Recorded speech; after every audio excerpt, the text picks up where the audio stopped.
بتطلع لهم ولا حد بقول لهم خذوا هاللقمة. فأنا عملت كل هذا من شان بس إنه أهلي وبنتي.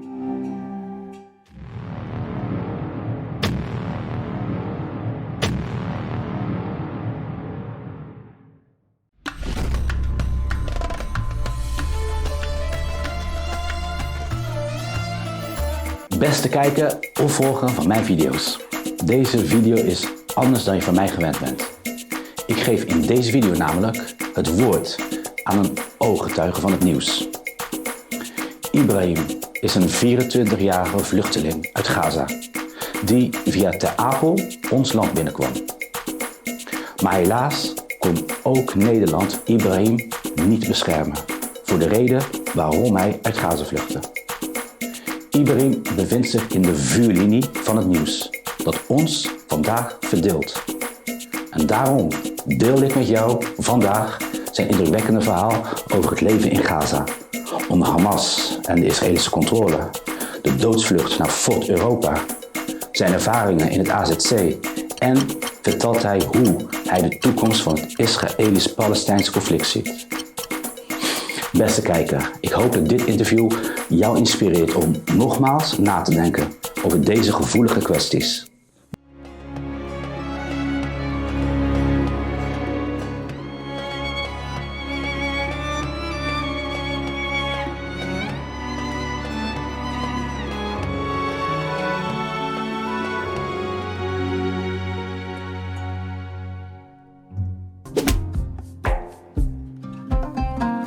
Welkom Ibrahim, dank voor je tijd en je moed. Waar in Gaza groeide je op?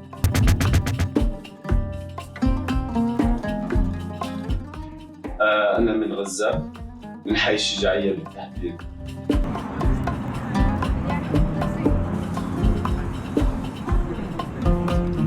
Kun je ons een beeld geven over het dagelijks leven in Gaza? بده يعيش ومش موجود ولا فرصة عمل ولا موجود تعليم ولا موجود أي شيء للشعب الفلسطيني بشكل عام. بس بالتحديد أنت سألتني عن قطاع غزة. قطاع غزة. Gaza is het kleinste deel van de 2 Palestijnse gebieden. Dit strookje land is ongeveer 1,5 keer Texel. Maar er wonen een kleine 2 miljoen mensen. Hun gemiddelde leeftijd is 18 jaar. En de toekomst voor deze jonge Gazanen is alles behalve rooskleurig. De volgende cijfers zijn van voor de bombardementen. De helft is werkloos en daarmee het hoogste ter wereld. 3 op de 4 leeft onder de armoedegrens. 45% van het water daar is ondrinkbaar. Het grootste deel van de dag is er geen elektriciteit, waardoor het zorgstelsel instortte en de meeste kinderen ondervoed zijn. Hoe is het leven in Gaza veranderd sinds jouw kindertijd? Kun je uitleggen hoe dat komt? الوضع بغزة كل ماله بيسيء عن الأول. أنا لما عشت طفولتي قبل كانت حكومة فتح هي اللي ماسكة غزة. فلما صار الانقلاب على الحكومة فتح عليك الأوضاع اتزعمت كتير بقطاع غزة. تاني شيء من كتر الحكومات الموجودة عندنا في غزة الشعب بطل له أي حق أي شيء. يعني ما إحنا شعب غزة ما عندنا حق إن نعبر عن رأينا، ما عندنا حق إنه نطلب أبسط مطالب الحياة، إنه بس بدنا نعيش. علي كيف؟ يعني بتيجي حكومة فتح تمسك بتاخذ اللي بدها إياه، تعمل اللي بدها إياه، بيجي مساعدات من برا مثلا، علي كيف؟ بتاخذ هي اللي بدها إياه منهم. ومثلا لما بتيجي مساعدة للشعب الغلبان اللي هو شعب غزة، شعب غزة ما بيلاقي أي حاجة.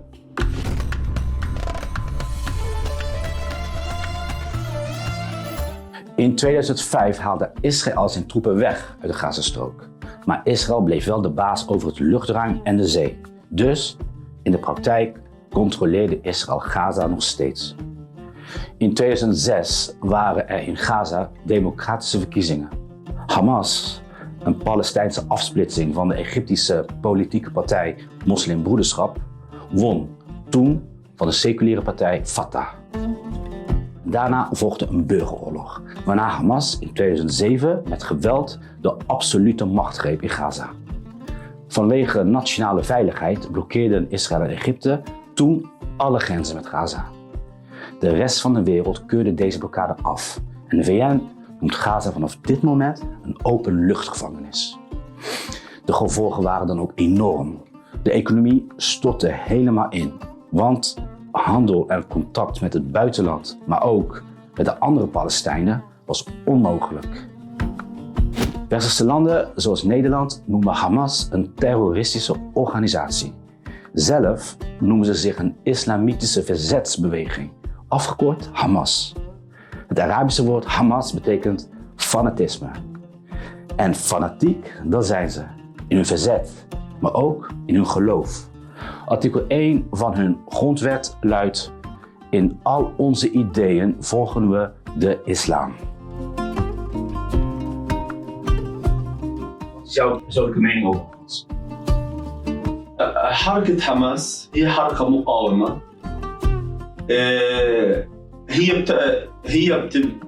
يعني تشتغل وبتعمل هذا الشيء مقابل انها تنهي الاحتلال الاسرائيلي، وهذا الشيء ممتاز، وهذا الشيء الشعب الفلسطيني اللي بده اياه، لانه هاي الارض ارضنا.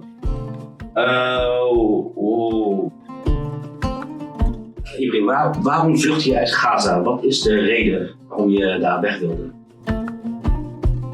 الله بالمراية شفت حالي كبير، عمري 25 سنة وما بملك شيكل، لو الشيكل الإسرائيلي باعتباره تنثن. إنه ما بعرف شو بدي ساوي، مثلا بدي أضلني أعيش حياة زي هيك. طب أنا أهلي فقراء والفقر مش عيب، ودارنا بالأجار، وأبويا معه ست أولاد وست بنات.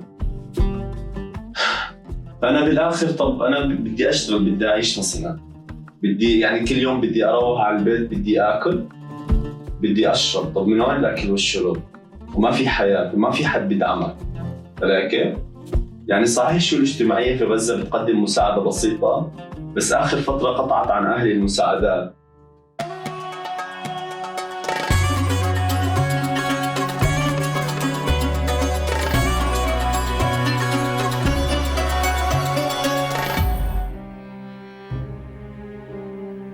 Nu gaan we het hebben over de reis naar Europa.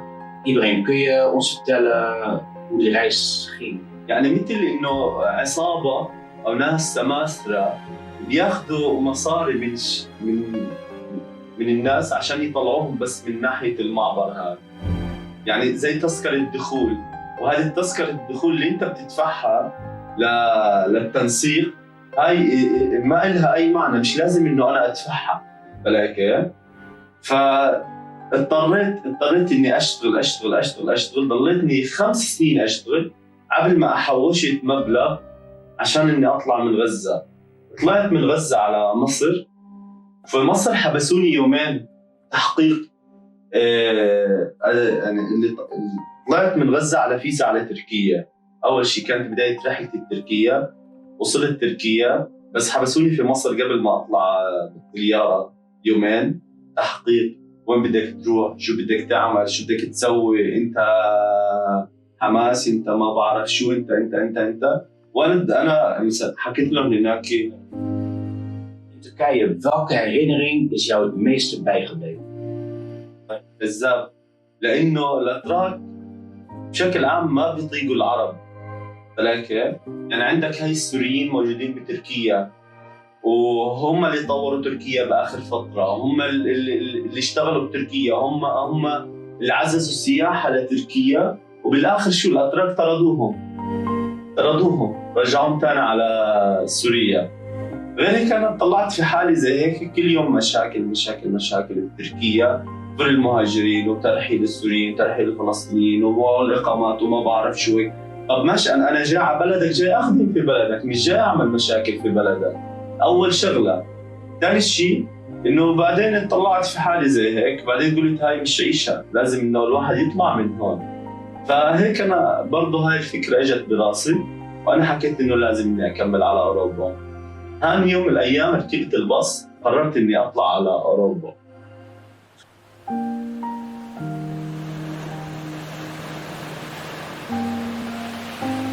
ركبت رحت على منطقة اسمها بودروم. أنا في بودروم ضليتني يومين، لأني شفت على الخريطة إنه كوس هي جزيرة من جزر اليونان قريبة من تركيا. يوم من الأيام هيك دعيت الله وقلت يا رب وفقني بهالرحلة، وساعدت حالي وجهزت حالي، ما أخذت شيء ما أخذت شيء معي، وسبحت في البحر. ضليت لي 3 ساعات، شفت الموت في عيني، بس إنه بالآخر في عندي حلم بدي أصله تحت كلمة بدي أعيش، ومش من شان أهلي كمان، لأنه يعني أنا بشوف أهلي بغزة وضعهم كتير صعب، ما حد بتطلع لهم ولا حد بقول لهم خذوا هاللقمة، فأنا عملت كل هذا من شان بس إنه أهلي وبنتي.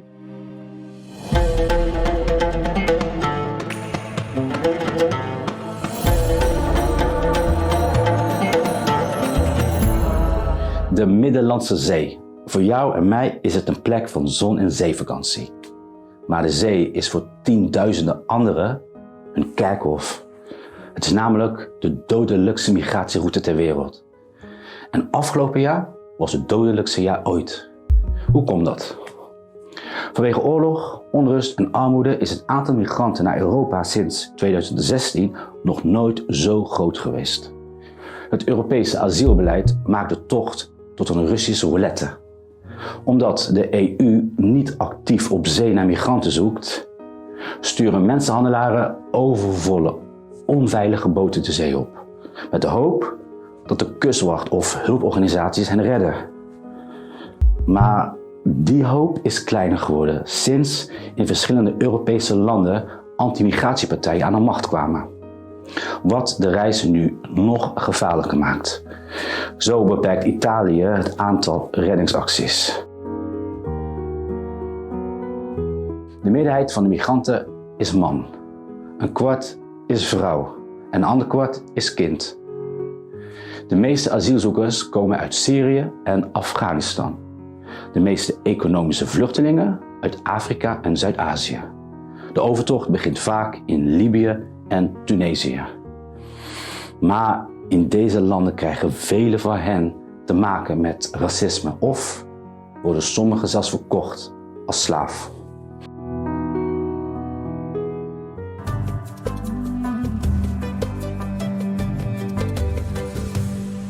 أول شيء بعد الحمد لله ما وصلت جزيرة كوس باليونان، ضليت هناك بالشارع ما بعرف شو بدي أسوي لوين بدي أروح. فكانت رحلتي كلها إني أجي على أوروبا. طب هاي الجزيرة بنص البحر، طب كيف أنا بدي أجي على أوروبا؟ فالإشي كان كتير صعب بالنسبة لي. فبالآخر إنه الشرطة اليونانية وقفوني وسألوني عن الهوية، البطاقة، هيك. فلقوني إني ما عندي ولا شيء، أخذوني على الكامب. قلت لهم أنا ما بدي أضلني هون في اليونان، أنا بدي أكمل على أوروبا، بدي أروح على هولندا. فأجبروني إني أضلني باليونان لفترة.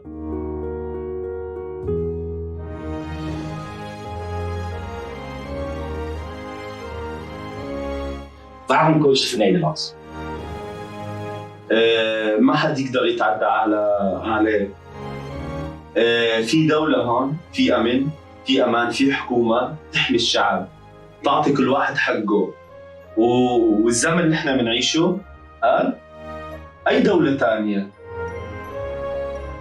Wanneer je net aankwam, wat was jouw eerste indruk van ons land? بين هولندا وبين تركيا. كيف؟ فأنا بالنسبة لي هولندا إشي فوق، تركيا بالنسبة لي إشي كتير تحت، لأنها الأتراك بيعاملوا العرب بشكل كتير وسخ. كيف؟ مش بس العرب، كل الأجانب بشكل عام، كل الأجانب. In Nederland zijn heel veel mensen bang voor jonge moslimmannen die asiel vragen hier.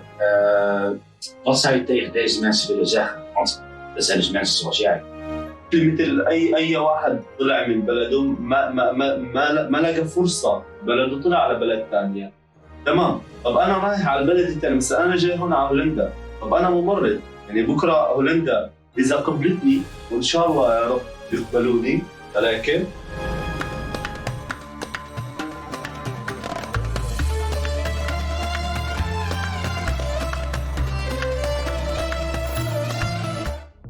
Veel Nederlanders maken zich zorgen over migratie. Maar onze asielcrisis is vooral een opvangcrisis. Elke asielzoeker of economische vluchteling meldt zich in Ter Apel. Na hun registratie wachten ze in een asielzoekerscentrum op het besluit. Dit kan tot 15 maanden duren. Mogen ze in Nederland blijven, dan krijgen ze een echte woning. Maar in de afgelopen jaren is het aantal bedden in AZC's naar beneden gebracht. En tegelijkertijd blijven asielzoekers langer in de AZC omdat ze langer moeten wachten op een huis vanwege de woningnood. De Centraal Opvang Asielzoekers, het COA, zorgt voor onderdak, spullen en veiligheid.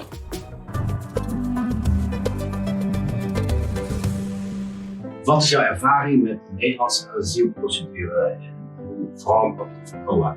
أنا بداية لما قبلت الكويت توقعت إنهم يعاملوا الناس بشكل أفضل من إنه يعاملوا الناس عليه بالوقت الحالي.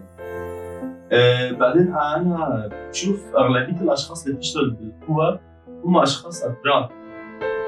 فبالطبيعة يعني أغلبية المهاجرين بالعالم كله يعني هم طلعوا من تركيا على أوروبا. فطلعوا من تركيا عشان ما لقوا فرصة بتركيا، ما لقوا حد يحضنهم بتركيا، فطلعوا من تركيا لهون. فهون كمان بنصدموا وبشوفوا الناس اللي بتشتغل بالكويت هم أتراك.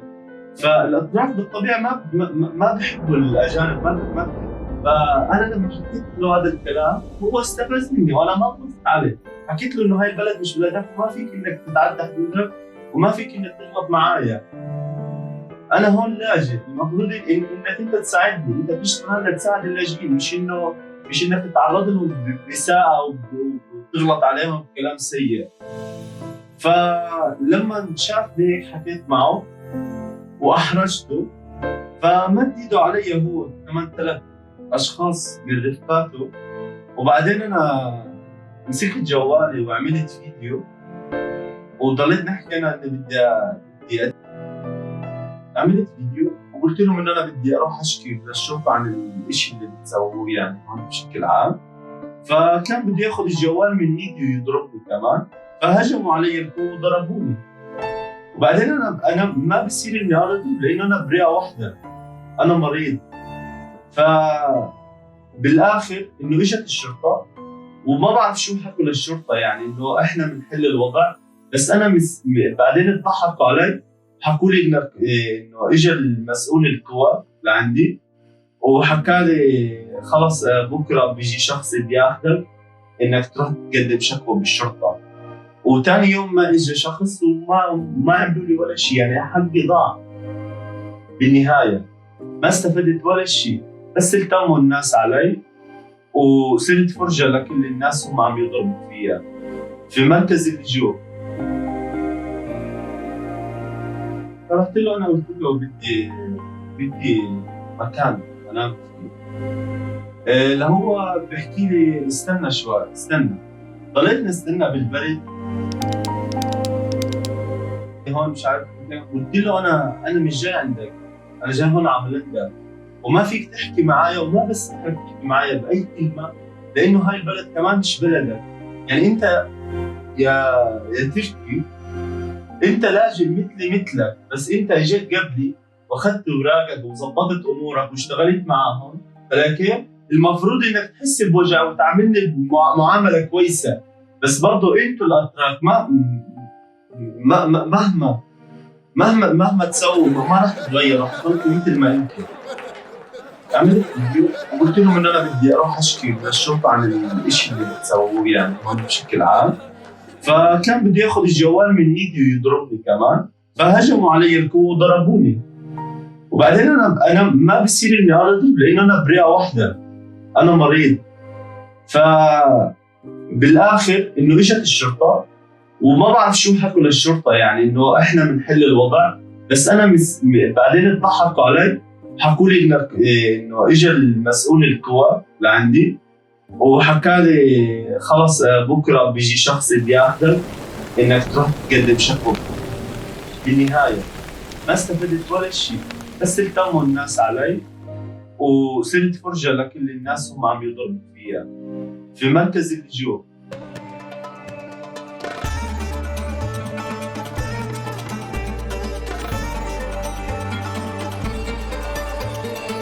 Hoe ga je om met deze slechte ervaring en hoe voel je je nu? اول شيء انه بفكر بالمشكله اللي صارت معي مع الكواب. ما بعرف نام الليل، ما بعرف شو بيصير بعدين. انا اكثر شيء بتصعب منه اني اواجه هدول الاشخاص اللي ضربوني بالحياه او اواجههم بالشارع، او لاني انا ما اخذت حقي. ما بعرف انا شو. Kreeg jij hulp na deze slechte ervaring? ورحت على سبيل اني اعرض على طبيب، فعملت حاولت اخذ موعد مع دكتور، ولهلا ما سمحوا لي اني اخذ موعد عشان ما بشكل عام تحكي ما افضحهم او ما احكي ايش هم اللي عملوا فيا. فلقيت اني كل ما بدي اروح اخذ موعد مع دكتور ما يسمحوا لي. Was je verwachting anders dan de realiteit die je meemaakt?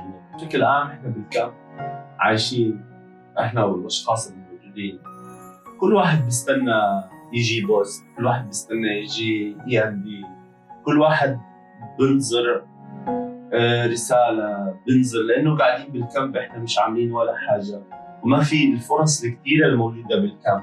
يعني ايش هم بيوفروا لك طعام انك تاكل وتشرب، يعني بالاخر انه يخلف عليهم مع هذا الشيء. Stel je voor, jij bent de minister van asielzaken. Wat zou jij veranderen aan het asielproces? إذا هم مفيدين للبلد، مثلا إنه لاجئين إذا هون بيشتغلوا، بشوف مثلا كم لاجئ هون، مثلا مليون، نص مليون لاجئ، مثلا 2 مليون، 5 مليون لاجئ، تمام؟ شوف ال5 مليون، إذا 3 مليون منهم بيشتغل وبيقدم للبلد وبيشتغل بمرافق صحية ومؤسسات مركزية ودولية أو بيساعد في البلد، ولكن أو بالمواصلات أو بأي مؤسسات، ولكن فأنا بحس إنه اللاجئين هون في البلد. Hoe voelt het om jouw thuisland te verlaten en naar een nieuw land te gaan?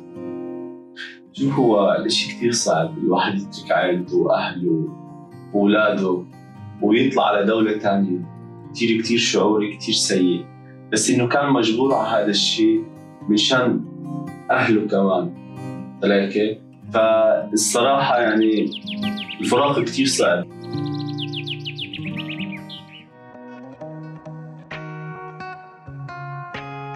Oké, we gaan weer terug naar de oorlog tussen Israël en de Palestijnen. Heb jij dierbaren verloren tijdens de afgelopen maanden?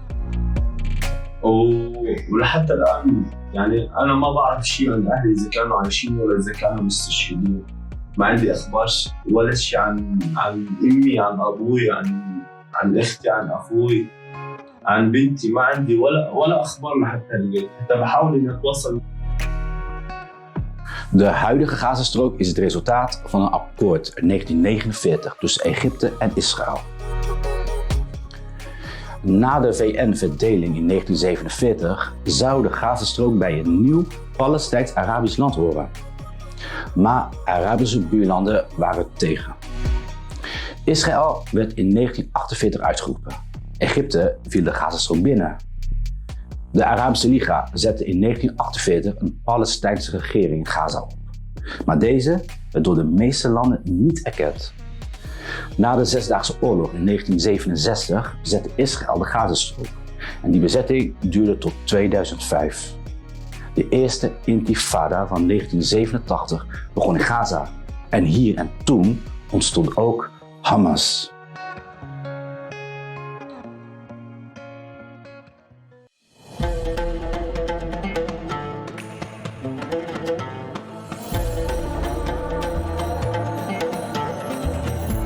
Hoe heeft de oorlog tussen Israël en de Palestijnen jou persoonlijk beïnvloed?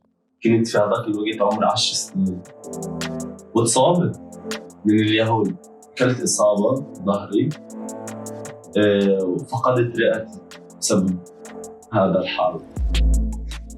وكثير من الناس يعني فقدت أحباء، اللي فقد أخوه. يعني عندنا في فلسطين في غزة في كل بيت في جريح، في أسير، في شهيد. Stel je voor, je kan alles doen. Wat zou jij doen om het conflict te veranderen? En realistisch gezien, hoe denk je dat het conflict gaat verlopen op korte termijn of lang? المقاومة الإسلامية حماس عندهم أسرى لإسرائيل، وإسرائيل عندها أسرى فلسطينية. كل من البلدين يعملوا تبادل أسرى، كل واحد يروح على بيته من الأسرى. هذا أفضل من الحل اللي الموجودين عمال بيقتلوا في بعض. وغير هيك إنه هم ما عندهم حق. إحنا أصحاب الحق، إحنا الفلسطينيين، إحنا أصحاب الحق. فهذا الحل الوحيد، إنه تقف الحرب يصير تبادل أسرى. ما في حل غير في الوقت الحالي.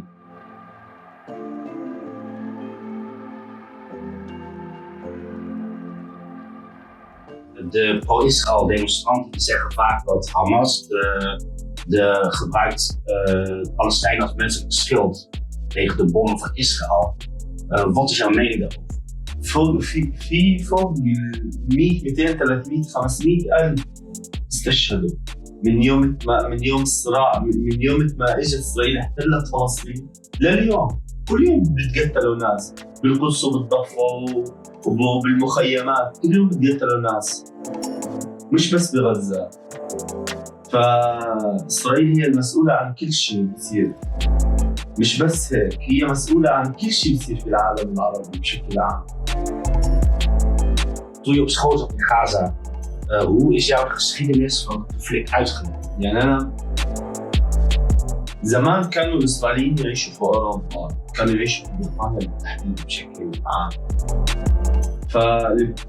يعني وعد بالفور لما جمع الإسرائيليين في كل العالم وحكى لهم إنه في أرض بلا شعب، وحكى إنه الشعب شعب 1 staat of 2 staten? بالنهاية يعني أنا بفضل إنه يصير في حل بين الدولتين والفلسطينيين ياخذوا حقهم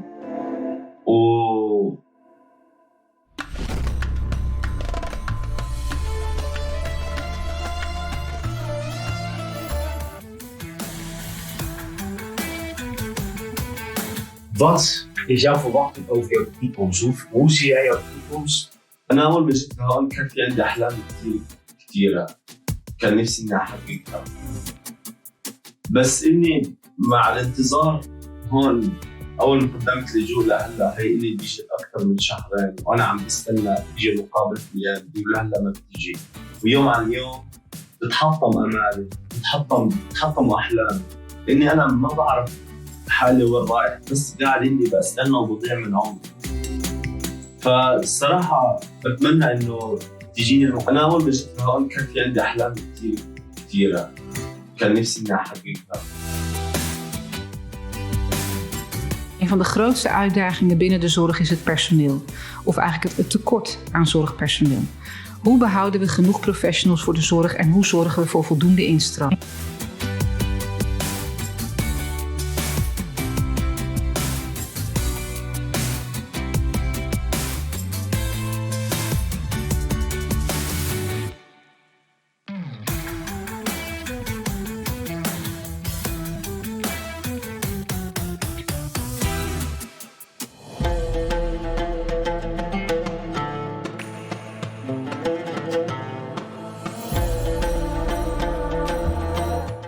Vind jij dit een leuke video? Abonneer je dan nu mijn kanaal.